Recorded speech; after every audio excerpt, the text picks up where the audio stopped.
funnier if it was a running bit where we didn't say it. No, go ahead and talk about it now. We're recording now. Let's make fun of him. What, Days of Our Connor? Days of Our Connor, yeah. Days of Our Connor. A weekly fucking circus show. We'll just spoil the whole bit. Go ahead. What was you saying, Preston? No, It's just a running joke because every week we talk about what's in the UFC news, and it's always Connor. He's always got something going on.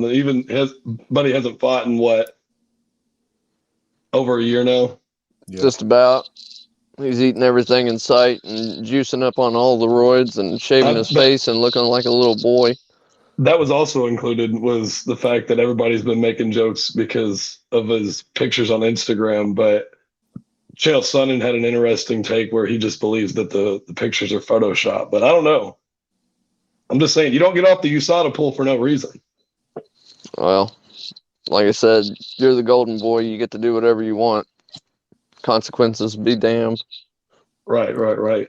He's kind of pale and green to be the golden boy. It is the guys MMA podcast, fresh off the holiday break, fresh off of UFC 65. Not the best card in the world. We had some sad news. We had the Lewis fight canceled last minute. Afternoon card, it was weird. Everybody was probably still on the adrenaline high from the card before, the Stylebender card. Nevertheless, we do have some fights to talk about. These two guys on my left and my right, they nailed some fights. Travis with the Kennedy fight was his snap. Preston on JDM, not gonna pronounce that name.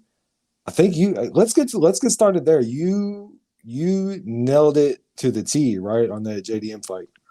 Yeah. We called it knockout in the first round for JDM. KO's Danny Roberts. And actually, upon hindsight, when I looked back at the odds, I found that was not as big of a pick as maybe we would have originally thought. But man, he looked good overall. I mean, and he's been a guy that's really put some wins together. What is that? Three first round KOs in a row at this point. So definitely a guy that we're going to be looking forward to seeing fight again going forward. But apparently the guy just does first round knockouts. That's his specialty at this point. Get that dude some clothes. He's going streaking. Motherfucker, man. Got fucking rocks for hands.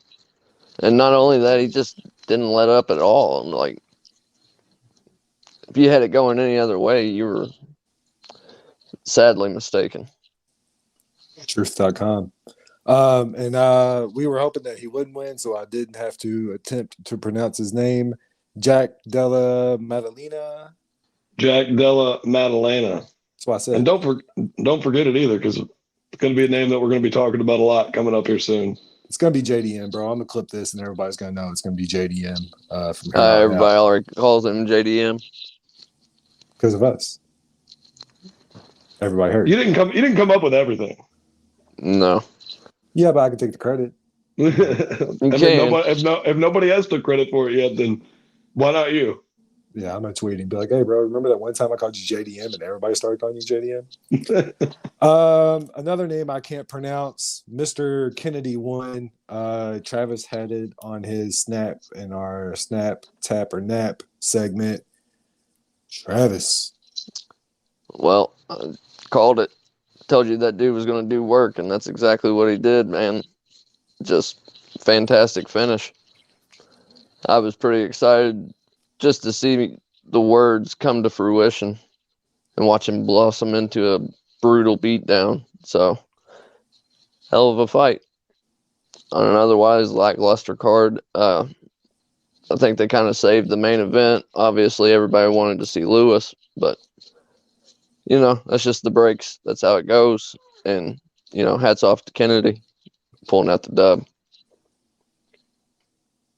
He said he was excited to see the words come to fruition. I like it. I like it. You know what I thought was very impressive is, we're not even going to try that last name. Kennedy pulled that victory up. I don't think that's it. If I had to guess, I wouldn't say that. I mean, but I don't know. That's how That Mr. could be Anik it. says it. Zakulu. Zachuku? I don't know. Either way, I think Travis has it.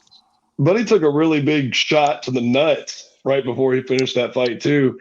And Yeah. I thought he really dug deep because he took that shot and you could tell, like any man, he had that look of just great pain, and he just bit down on his mouthpiece and decided, because he had Buddy up against the fence, so he didn't want to give him that time to rest, because you get 5 minutes anytime you get hurt by an illegal blow, and he took, I think, maybe 5 seconds to decide, nope, I'm going to keep the pressure on him. We're going to get this fight finished up, and then I'll take my break. And I thought that was a really good veteran move on his part. And I mean, the guy's got heavy hands, obviously. So yet again, another guy that we're going to be watching there at 205? Was that lightweight or light heavyweight? Or was that Light heavy? Yeah. Light heavyweight. Yeah. Light heavy. Yeah. Yeah, that's definitely not the blow you want south of the border. Right. So I've heard rumors, and I hope you guys can confirm. I heard Lewis had a COVID, non-cutting related hospital situation. He left and came back, and they wouldn't let him fight. Does anybody else have any more details on that?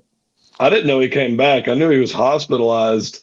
I could see it though. He's crazy. Yeah. Sure, they probably dumped some fluids in him, but he was rambling for that fight, I'm sure, which at heavyweight is crazy. He needs to, whatever he's fighting, get rested up. I mean, that was actually going to be a point I was going to make, is I'm wondering if they can squeeze that fight in maybe on one of these cards before the end of the year, or if they're going to try to just flex that over and to be one of the main events of like a fight night or something next year.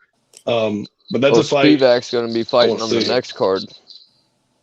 He's fighting Tuivasa. Ooh, that might answer your question, brother. It might already be a wrap. Yeah. No, they already scheduled Spivak with Tuivasa as his replacement, because I don't know why.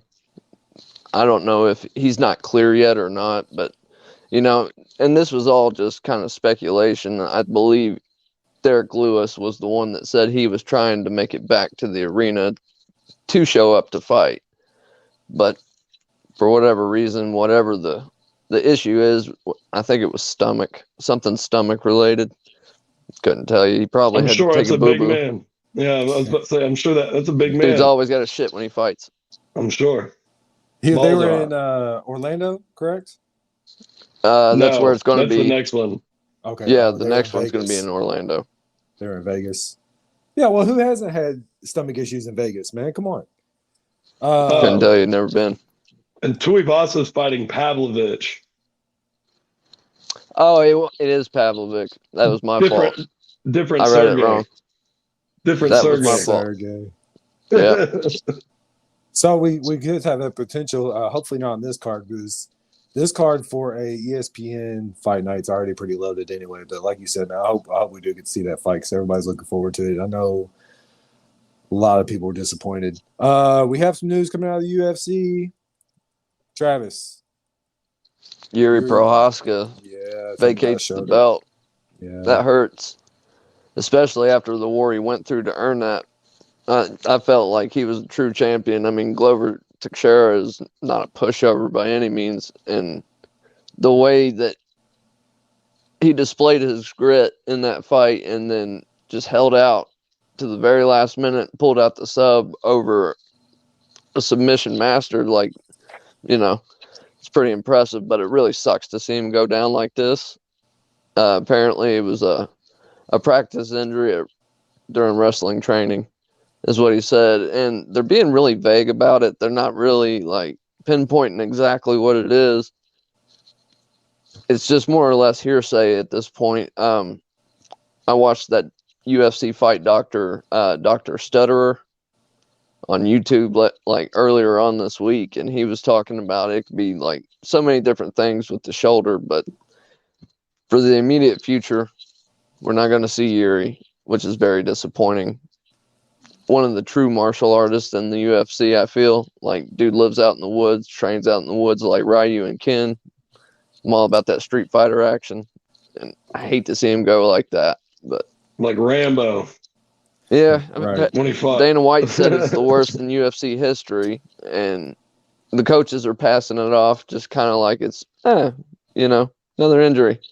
I But did see they that. were comparing it to TJ Dillashaw. If that gives you any kind of idea, frame of reference as far as like the injury's concerned, relocates, pops right back out. Relocates, pops right back out.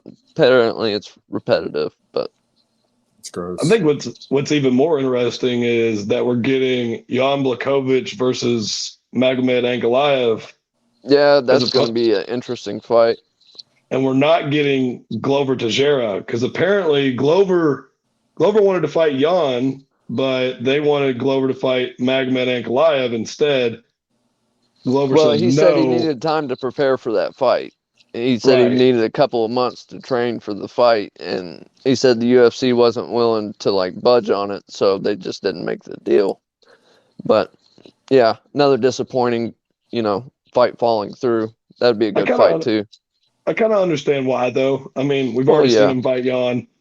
And honestly, I don't think he should fight anybody until like it's a run it back. But considering how old Glover is, it's obviously not gonna be that run back fight like it should have been.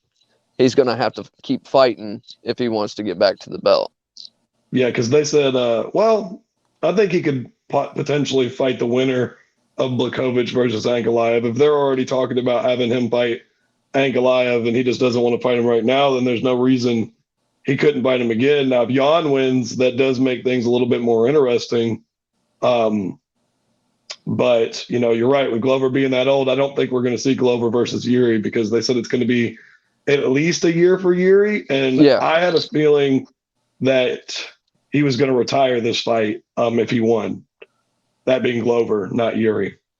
Yeah. Like I said, this dude's pushing the envelope like Randy Couture status. Like, would be so proud to have him on his team. I'm sure. The old man strength is like still very present in Glover, and I think he's got a great gift, but he's getting to the end of his rope, and don't want to see him go down like Chuck Liddell or anything like that, getting knocked out in his last fights, or Frankie Edgar.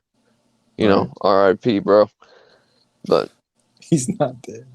All right, no, his forehead. R.I.P. his forehead, man. I got you.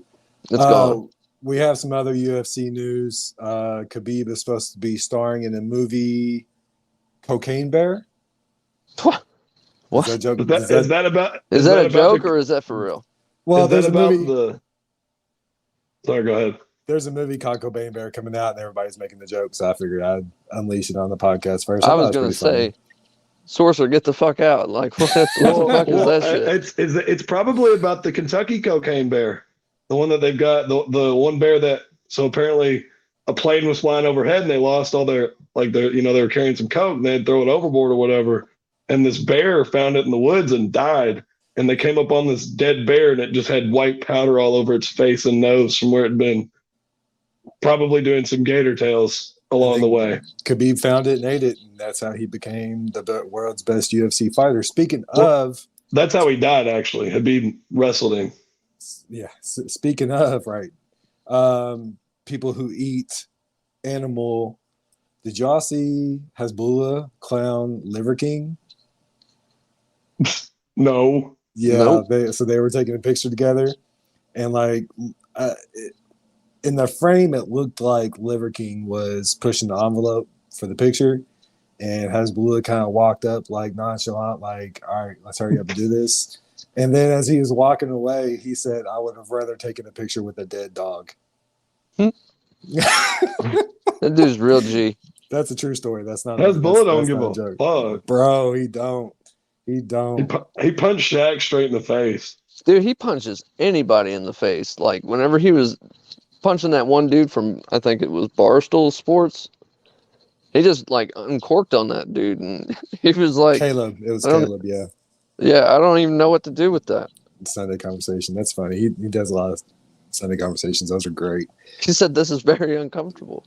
Right. I like how Hezbollah made the news section. That's great. But he always punches full strength. That's the thing. Like, he's not afraid to rock your jaw. We could probably do whole segments or whole shows based around Connor and Hasbulla both, because they're just always in the news. It was written down that we were going to talk about it, but you guys were already creating so much hype and content around it going into it that I just started recording and hoping I was going to catch you in the conversation. Do we have anything else to say about Connor? Getting sued by Artem. Oh, yeah. Over proper 12. Oh, I like Irish whiskey. Blah, blah, blah. Like, get the fuck over it, dude. Dude's salty over what? He's got some apparently he wants 5%. Ooh. Of I don't know. A lot of money, I guess. I thought it was pretty funny he got slapped by him. I will give him that. Yeah, babe. Connor challenged him to a fight. Connor said, "Meet me at SBG Ireland." Yeah. He said, "If you fight me, you can have the whole lot." Yeah. So Connor's crazy. Just to clarify, so we did hop into that recording mid-conversation. You said that, Travis, you said that Connor was getting Golden Boy treatment and so on and so forth. Tell us what happened. Yeah, apparently rumor has it, and Brett Okamoto was all over this. The way I understand it, he only has to take 2 tests, and then he's able to book a fight. That's what he's posting all over his Twitter. Now, whether that's true or not, we still don't know yet. But rumor also has it that USADA has divulged that the UFC has an exemplary rule. In certain cases, they can allow certain fighters to only have to take 2 drug tests, and then they can book their next fight. Which, it seems, history is repeating itself like it was with John Jones. We got another Mini Jones that's Irish. He's getting his way and doing whatever the hell he wants, making all the money, fighting all the low bobs. So, Days of Our Connor continues. Days of Our Connor. So shout out to me, because I did say everybody was like, "There's no way he's coming back. He's in the middle of making a movie," and I said, "Well, he can still test and train and all that stuff during the movie." And everybody's like, "You didn't know that rule, though. You didn't know that rule, though." I didn't even know that rule. I was like, exactly. What the fuck? Exactly. All right. They literally rewrote the rule book on us. They said, "You know what? It used to be 6 months. Now it's just 2 tests. Those can be 2 days apart, 3 days apart." An exceptional rule. That's what I meant to say. Not an exemplary. An exceptional rule. I just need the picks. Like, come on, dude. Let's just call it what it is. Yeah, I don't have to pat me on the back. Look, I've been lifting. I can still almost reach by myself. All I need is the picks, guys. Y'all ready to give me some picks? Let's do it. Let's see what we got. UFC 66, guys. Lead us off, Travis. We got Darren Elkins and Jonathan Pearce. I like Jonathan Pearce in this one. I'm going to just say that right from the get-go. I think while his experience in comparison to Darren Elkins is limited, he's on his way with a better record. I feel like he's still young in the game, but he's going to I think he blows through Elkins. Just my take on it. That's a hot take, but we'll see how it plays out. He is minus 500. Fights are always 50-50. I always say that, but I was about to say, I don't think that's quite as hot of a take as you think that is. Yeah, everybody seems to be on board with that idea, but, you know, like I said, fights are 50-50. We thought, what was that one tool bag that was trying the leg lock and would not give it up? I don't remember the guy's name, but I know exactly what you're talking about. He kept doing the half Imanari insignificant rolls. To me now. Yeah, and just Imanari roll after Imanari roll. Like, come on, I'm going to call him egg roll.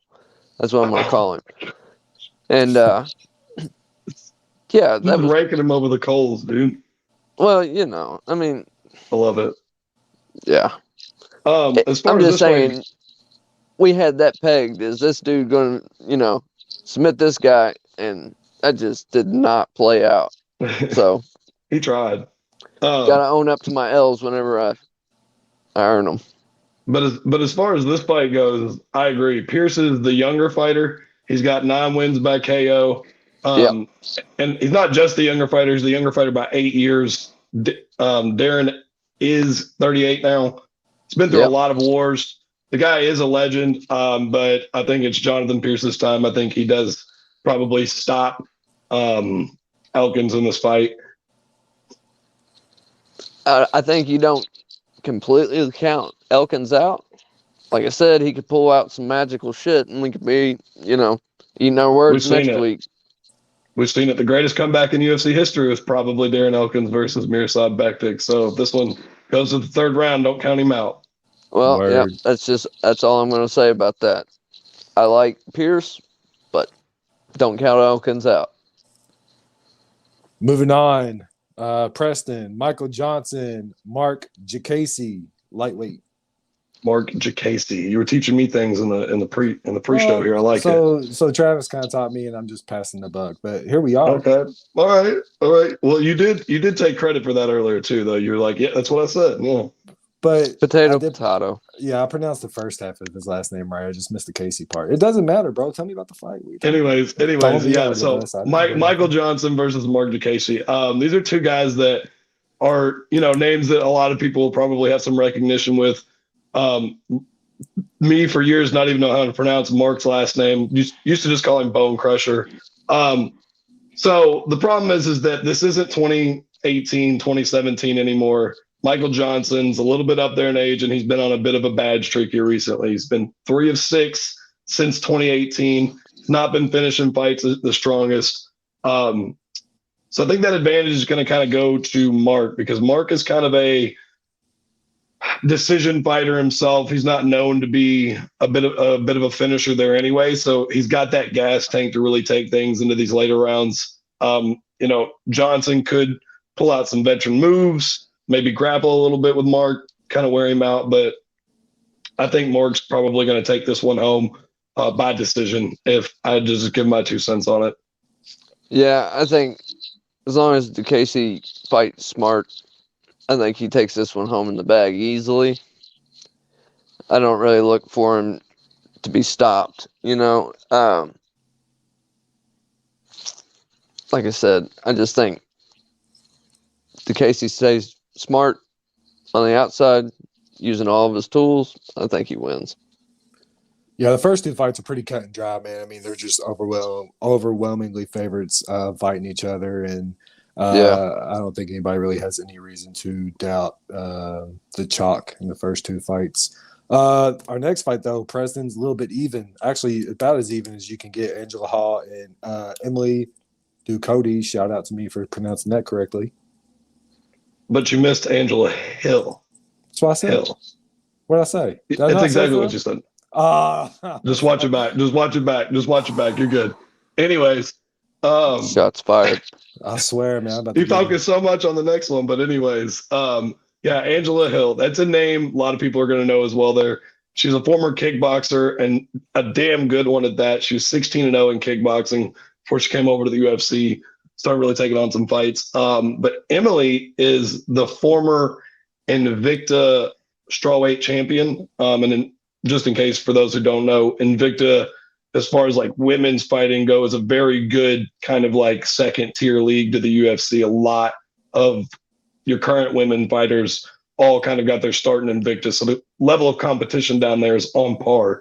It's not too bad of a long shot to say that Emily could probably win this fight. And to be honest with you, I think Angela Hill making that transition to MMA has relied too much on that kickboxing.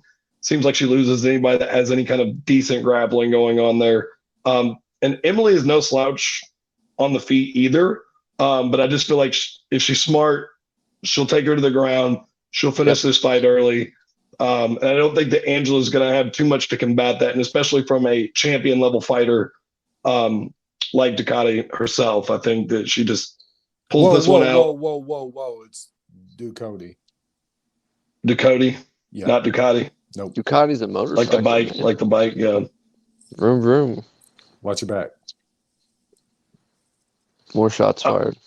I will say, though, I will say though, if this fight does finish in the first round, you could see Angela Hill come out there and throw a head kick, get some strikes in or something, and try to finish the fight early. But at strawweight, it's just so hard to get those power punches in because there's just not a lot of weight behind them. So I think she's maybe a victim of her size when it comes to MMA. She's wily, but she's like a female Izzy. Like, her striking is great, but it's null and void if somebody grapples her. I mean, like Jan Blachowicz did to Israel. You know what I mean? Like, That's a there pretty was no strong compliment. competition. Giving her Izzy status, man, that's tough. No, Yeah, not she's a quite really good Izzy striker. status, but striking wise, she outperforms her grappling. Let's say that. That being said, if Ducote is any kind of smart, she takes her down and she just holds her or knocks her out on the ground, submits her. I think she could probably easily submit her if she really put a little bit of effort into it. But if Hill can stay standing and get her combinations going early, might be a different fight. Who knows? But I think Ducote with intelligence takes this fight. And I don't want to discredit Ducote's striking abilities. I mean, Yeah. she's got a couple wins by knockout, and especially here recently. So, we could see her come out and be like, well, you know what? Guess who else can stand up? Yeah, we all love firefights, and I mean, if female, male, whatever, if you're going to stand and bang, I'm going to stand and watch. I'm with it. That's right. If you're going to stand and bang, let's stand and watch. We're gonna right. So we're gonna mark this as a Ducote win with a watch out for Angela Hall. Hill. That's what I said. Watch your back. Watch your back. Moving on, Travis. Eric Anders versus Kyle. Say his last name, Daukaus. Daukaus. Both grapplers. Stand-up's okay. Eric Anders is pretty quick on the feet. Typically, he's going to try to GMP to death, like, loves the male hugs on the floor. And he's actually pretty decent with it. He has, significant grappling, but Kyle Daukaus also has excellent ground game as well. Better than a stand-up, I would say, but I don't know, he can take shots, sort of. But as we saw, him got knocked out by Dolidze. Later on in the card, we'll be talking about my dude. Nonetheless, I don't think he has the chin to stand and bang. Obviously, I think this is going to be a grappling match, and it's all about who gets started first. Eric Anders, like I said, he has great top control, and if he can end up in the top position, he can very easily just, gas him out, beat him down, whatever it takes. But I think he's got a real shot to win this one. So, what's that? Anders. Anders, thank you. I was with you, bro. And then what you got, Preston? Actually, I disagree. Also, sidebar, met Eric Anders and his wife at UFC Nashville. Both very nice people, very gracious. So I say this with all due respect, Eric. I think Kyle Daukaus takes this by submission. Eric struggled here recently. He's only won one out of his last 5 fights. Kyle is a submission specialist, having 9 out of 11 of his wins coming from submission. I think Eric's kind of a little bit exposed anytime there's a guy that can grapple maybe just a little bit better than him. I know, having been a former national champion football player for Nick Saban, Eric's probably used to tackling and taking people to the ground, but I think he's going to be the recipient of the takedowns in this one. I think Kyle Daukaus by submission is a good play for this one. It's a real possibility with those two. Like I said, to me, it's all about who gets in the better position first and who can hold on to it longer. But I think it'll be an interesting fight. So I have 2 sidebars. One, Preston has the most incredible habit of betting against people who he has some type of seventh degree of separation. You know what I mean? Like anybody. That's funny. We're gonna get to that because that fight was a Stephen Thompson fight. That fight night that night too. So we're gonna get to that. That's crazy. You just bet against everybody you might have any kind of personal connection with. That's wild. Second sidebar. Do I get credit for pronouncing names of fighters if I pronounced them correct previously? Because Dolidze, did I say Dolidze? Yeah. Dolidze. Dolidze. Okay, cool. Yeah, I don't need the pass. Go ahead. Yeah, Travis, Dolidze. Oh man, get ready, folks. This is going to be another banger. I think Dolidze comes in like a wrecking ball and knocks him out. If it ends up on the ground, we already saw what he did to Hawes. I mean, he can snap you on the ground or he can knock you out, whatever you choose, and he's kind enough to let you choose. And happy to oblige you on both ends of it. So, hands down, Dolidze, with all due respect to Hermansson, he's a hell of a fighter, but I just don't think his striking matches up with Roman. I caught the Miley Cyrus reference, by the way. I was Yeah. gonna say, look, I was gonna say. So we have Travis has Dolidze by Miley Cyrus. I already had it written down. Miley's my girl. Yeah. What you got on it, Preston? We're gonna differ again here. So Love it. I've got Hermansson, likely by decision. So what holds me back on this fight is that it was announced just a couple weeks ago. Dolidze is coming off of an impressive Phil Hawes finish. So we can't really say that he's probably got fight fatigue because he didn't put a lot of time into that fight anyways. No. But I think the difference here is that Hermansson's been doing this a lot longer. Hermansson's fought at a higher level. So I think that with both of them having just about the same amount of time to prep for each other, I think because Hermansson's the more veteran fighter, I think that does give him the advantage going into this fight. I think he probably takes it by decision. I think we know Roman's going to be coming in aggressive. I think Jack's going to plan for that. I think that his big thing is going to be defense and not allowing Dolidze to land the big shots. And I think Hermansson probably maybe turns this into a bit of a grappling, dirty boxing match and really score some points with takedowns or something like that. But I could be wrong because Roman Dolidze is a beast. But I'm leaning Jack Hermansson in this fight. Jared Cannonier and I beg to differ because he put his lights out, no problem. I don't think he has the chin to withstand the hands that Roman possesses. I mean, we saw how heavy and how little he had to touch you to hurt you. I don't know. I'm on the other side of the fence on this one. I'm Team Dolidze. He did look good against or L. Hawes. But I think the problem is, has he been deep into these fights yet? Yep. I mean, if Hermansson gives them the struggles in the early rounds and we get into round 3, what does Dolidze look like then? But what's the struggles he's going to give him? I mean, I don't see what he could offer him. All right. I think he has Travis. the countermeasure to fully dominate Jack Hermansson. Like I said, with all due respect. With all due respect. You sound like Ricky Bobby. With all due respect, that idea ain't worth what does he say? A velvet painting of two somethings getting it on. 2 whales fucking. And it's in the Geneva Convention, goddamn. So we have officially a victory lap fight.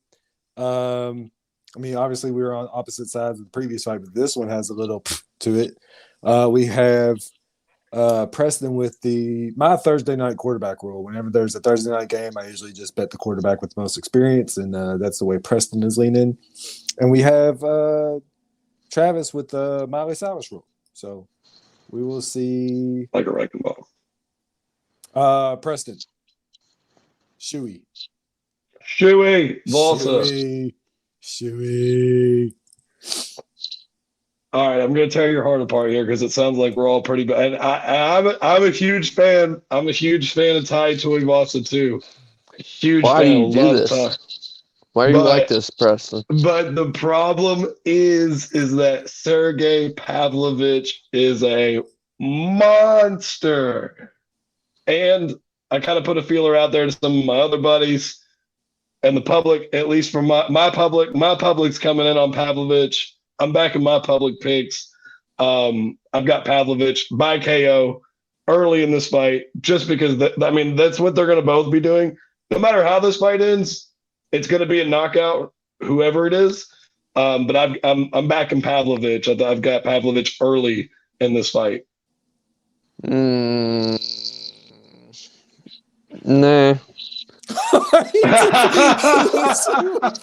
You sound like Bugs Bunny. You sound like Bugs Bunny. Nah, Doc. Man. I mean, the last fight he had, yeah, he got kicked in his fucking truffle shuffle a couple of times by Cyril Gahn. But I got to back Tuivasa, dude. Well, see, that's the problem with Ty that I've found, is that I think that the chubby thing works for him from a media perspective, but I feel like when you get up to these upper level fights and you're fighting people like Sergey Pavlovich or Cyril Gahn, or these high level fighters that are just in better shape than you, maybe you're equal on every other plane other than these fighters look like Greek gods against you, and they're just in better shape, so you outlast them. And I think that that's really going to be his problem if he's really trying to maintain his position at the top of that heavyweight division. Is he's going to find that when if his fights do make it into the third round and he can't just elbow and knee his way and through a tie clinch into those later rounds, that he gets gassed and he can't hang in with especially in a 5-round fight. I mean, this one's only 3 rounds, so call it like you will, but I think that's my biggest pick with it whenever it comes with ties. It's just, he needs to get in better shape. It says my boy's from the area and he don't give a shit. Stoned as fuck and ready to hit. I'm telling you, this dude, like, I'm just going with him because I love him, bro. Right. Love everything about this dude. His heart. Pander pick. Hey, it is what it is, man. I ain't fanboying or nothing like that, but he is a straight up G in my book. I like him as a person. I'm fanboying for sure. And just looking at their profile pics, I mean, Pavlo looks like a Greek god, like you said, and Shuey looks like a shoe. Yeah. And you got. I mean, I'm cheering on Shuey too, Trav. I'm Team Goonies, bro. If he wins, gonna be I'll gladly eat my crow on that one. If you're asking me to pick and to give it's my responsibility to tell the public who they should be betting on. You're about to for sure. But I think he's a modern day Roy Nelson, minus the mullet. Pavlo does have a 9-inch reach advantage too.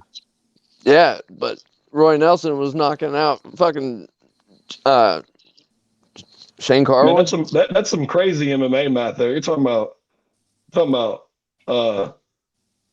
what's his name? We ain't even involved in this fight.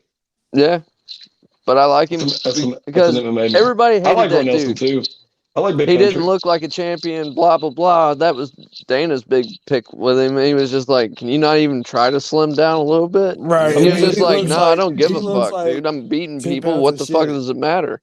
I mean, but he ran into the same issue though, like where he was fighting high level fighters and he couldn't maintain his status up there. And I understand if you don't want to slim your figure down, and he was still exciting to watch. And his Brazilian jiu-jitsu, especially for a larger man, was actually very impressive. Right. But that's the wall you're going to run into. And I think that's the wall that Ty's running into, is he's going to end up being just like Roy Nelson, where it's like, we'd love to watch him fight, but when it comes to title contention or title fights, he's probably not a guy that you're going to see win a lot of those. I mean, it's heavyweight. Anybody can win. All you got to do is land that good, solid punch. But I think from a quote unquote expert position, thank you.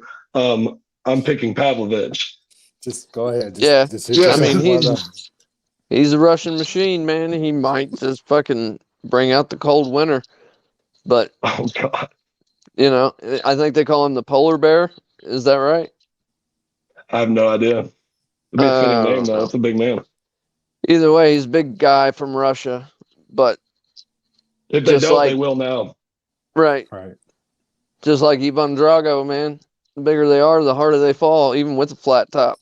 That's our That second sweet. Rocky reference this podcast. You're Hey, I'm crushing trying it, to plant guys. little seeds in your all's brain, okay? Like, Leave your seed out this of is me, please. layers of Moving years of everything. on. Van Dam, you want to got Steven Moving on. Seagal? What's up? Moving on. I'm Still above the moving law. on.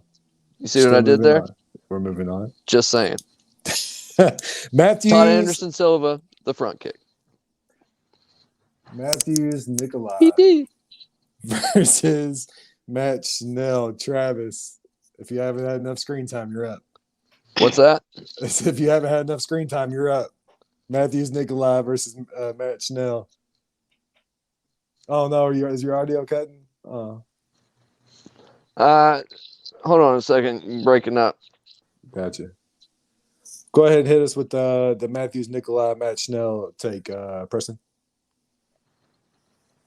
No, I'm just kidding. My audio is actually working. We're just cutting it right here. We're out. No. So Matthews Nicolau. So I thought it was interesting. Matthew had a previous run in the UFC before he was cut and then brought back to the UFC, and he had only lost one fight in that run.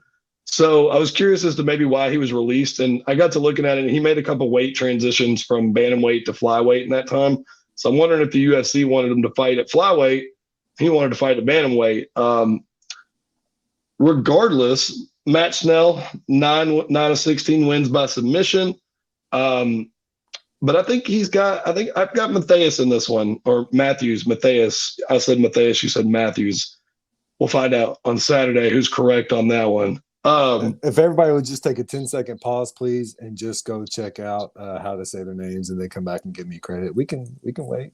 Leave a comment. Leave a comment. Like if I'm right. Subscribe if Josh is right, or do both. But I've got Matthews. Probably by decision. He's a Brazilian Jiu-Jitsu black belt. And to be honest, it seems like Matt tries to lean that way whenever he's going for his wins with 9 of the 16 by submission. So really, I think that Matthews BJJ is going to nullify that advantage on that front. I think he's probably got just a little bit better striking than his opponent. So I think we're really going to see Matthews pull that one out. What's up with Travis? He is having technical difficulties. We're rolling. We're rolling. We have same stance, slight reach advantage for Schnell. Essentially the same height, both flyweight. I don't see any extreme advantage either way. Oh, look, there's a Travis. I just found a wild Travis in the forest. Throw a pokeball. Did you? Hey. Are you? Hey, turn up. Hey, What up? Hey, so I had Matthews. Yeah, I like that. and that was Matthews versus Snell. We're just gonna start doing that instead of we're just gonna have one person talk about the fight the whole time, and then all right. What about you, Preston? I don't like that. Yeah, just Like a kid. gotcha. Moving on, then we got my favorite name to say. Hey, Barberena. Ryan Barberena versus Dos Anjos. I think this is a good fight. Obviously, it's going to be a standing banger. Unless Dos Anjos plays it smart and takes him to the ground. I don't think Barberena has the answer for that. I think Dos Anjos' experience shows in this fight. Comes away with a decision, if not a submission. Travis. If he doesn't get knocked out. Travis. It was one of those wild ones. We're on the disagreement train here. We are Tonight. Man. I mean, these guys, bro. It's just like watching cats and dogs right now. So I couldn't help but notice the odds when looking at this fight. I know Josh always tells us don't look at the odds when making our picks. I was on ESPN and they put the odds next to the fight, so I could not see it. But Brian Barberena is plus 400, and I think that's a safe bet. To be honest, I would have expected Brian Barberena to even be favored, much less such a big dog. Now, I understand Rafael dos Anjos is a legend. He's been there. He's done that. But yet again, we're talking age here. And, with Barberena being the younger fighter, I'm just leaning more towards Barberena. And, Barberena's a dog. He's got a lot of knockout wins.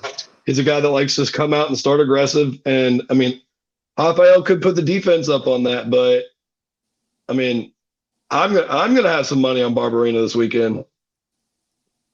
Yeah, it was so stupid ironic. Was that like a little was that an accident that you say it's a dog and we got a dog barking, man? Because that was awesome. Oh man, No. I've got an English lab, and anytime somebody comes home, like he just starts squealing with delight.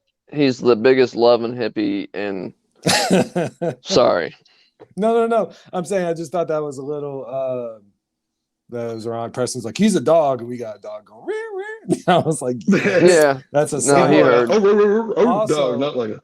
Also, what are you trying to say about his dog, bro? No. Rippy. Now she's Come on, now Rippy. she's queuing up. Yeah, her name's Ripley. I call her Rippy. Ripley. So I aspire to look like Barberena. If you see this guy with his beard and his faux hawk is crushing mine, bro. Like he looks like me and Preston if we had a really ugly baby. child. Bushy It would be mohawk, too. It would bitch be and very Viking ugly. beard. I usually don't side with either one of you guys. If you don't have a There's side on Rippy. it, what up, Rip?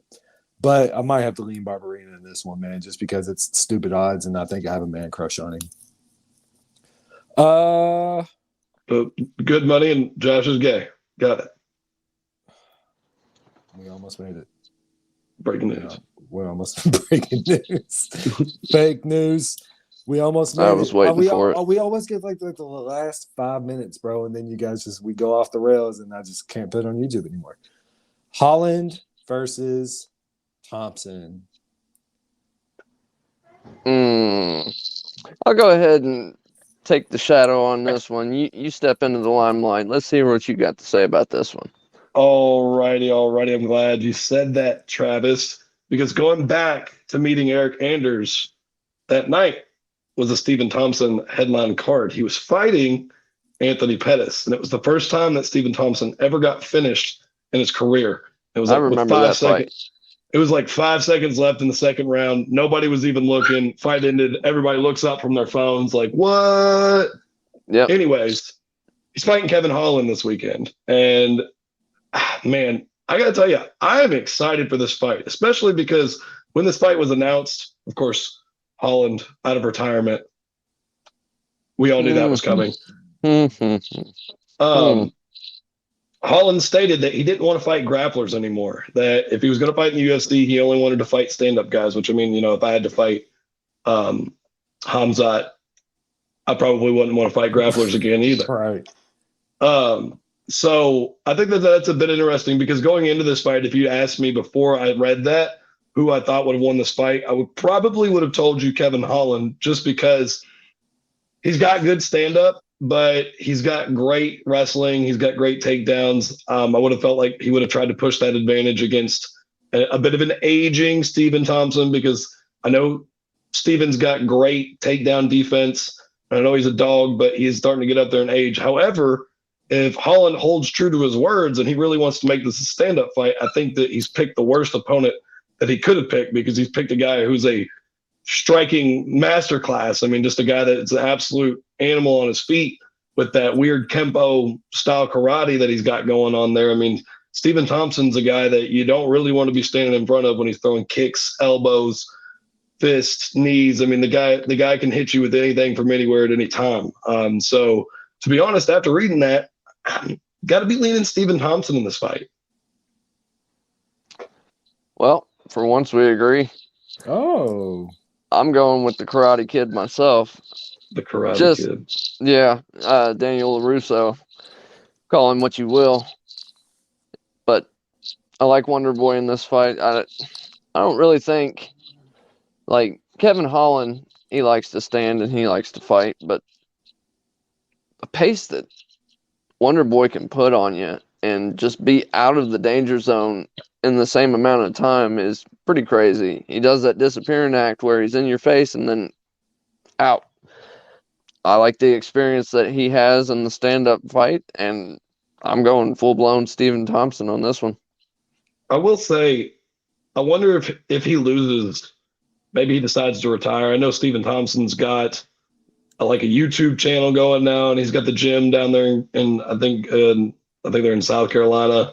I'm wondering, he's starting to get a little bit older, and nobody ever wants to retire, after getting knocked out a whole bunch of times back to back to back. You want to retire, maybe honestly, he may retire even if he wins. But I know he's got a lot going for him outside the octagon, and I'm interested to see what maybe his next move after this fight will be. I think he becomes a trainer. I would say that he goes to his home gym and starts giving lessons. I think he becomes like, one of those stories of legend, fighter turned trainer. And who wouldn't want Stephen Wonderboy Thompson in your corner, especially with the way that he fights and his abilities of just seeing hand-to-hand combat like flow. I can only imagine he sees like Matrix code just fucking. It's like that meme from The Hangover where Alan's sitting there trying to count cards and he's got all the math going around his head. Yeah. But that's disappointing, man. I was really hoping one of you guys would be on Holland because I love his personality, man. I love his press conferences. I love both of those guys. After you watch our podcast, Stephen Thompson went on Kevin Holland's podcast this week, or actually, I think it was like last week or whatever, like a week away from the fight. And I think it was just an interesting dynamic because Stephen's such a really nice guy.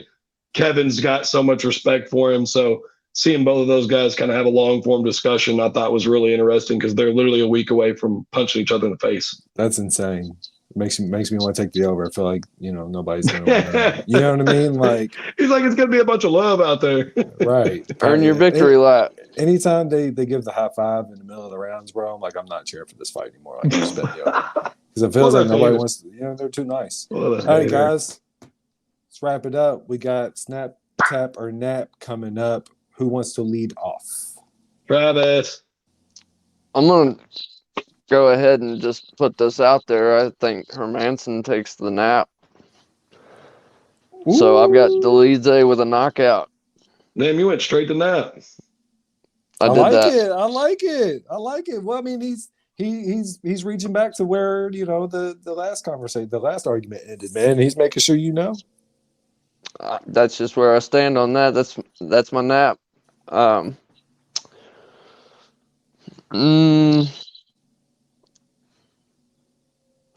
don't really know as far as because that could be considered a snap too as well. I think the snap. I think we'll go with Tuivasa and Pavlovich.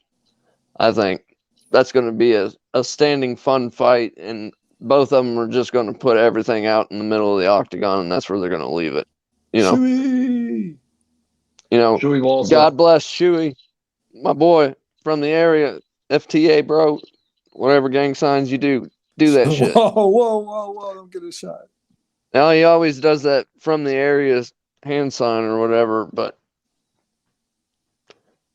anyways. not false claiming. Just appreciate. I'm about to have to mute you. Give me a tap, man, before you get a shot.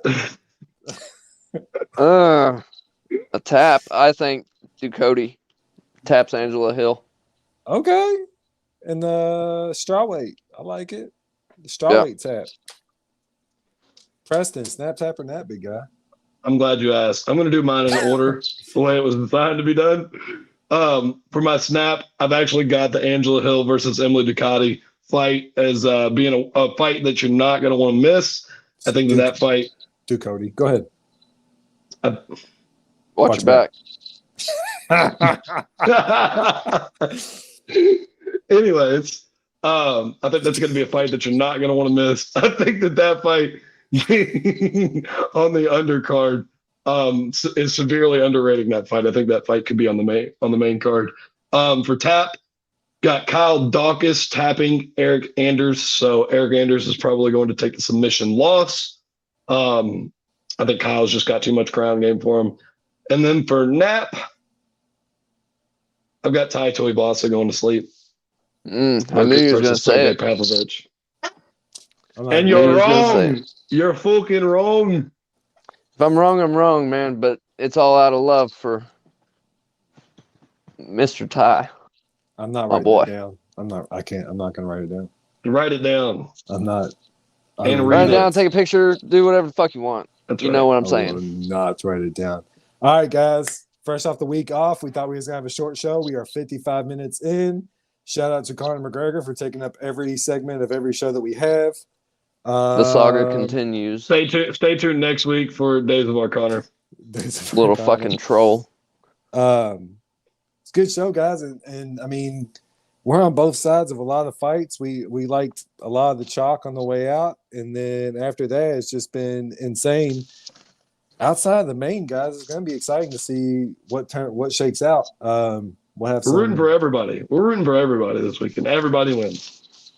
Yeah, make no mistake about it. We got love for everybody, but it's not about I think we kind of got our logical choices and our favorite choices. So it's not about, see how it shakes out. It's about the friends that we made along the way. So it's all in fun. That's the real wins. It is the Guys MMA podcast. I'm in it right there because we went off the rails and then it got corny.